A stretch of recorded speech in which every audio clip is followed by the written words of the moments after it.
আসসালামাইকুম গাইস, আমি আজকে তোমাদের জন্য কলা দিয়ে পিঠা বানাবো। কলা ডিম দিয়ে পিঠা।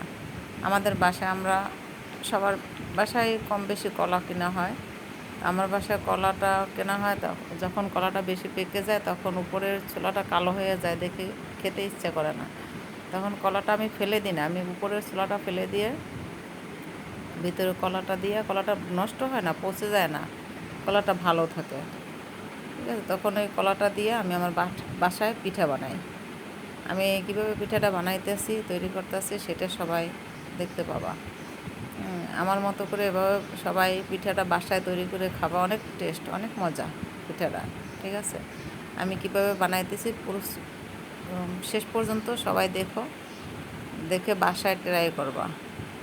পিঠাটা দেখো, পিঠাটার ভিতরে শুধু কলা, ডিম, একটু বেকিং সোডা বা খাবার সোডা আর চিনি, পরিমাণ মতো লবণ, এগুলো দিয়ে চাউলের গুঁড়ো দিয়ে আমি এটা একসাথে মেখে, আমাদের বরিশালের ভাষায় তেলের পিঠা বা বড়া পিঠা এগুলো বানানো হয়। সাথে আমি একটু কালো জিরা বা সাদা জিরা দিয়ে দিই।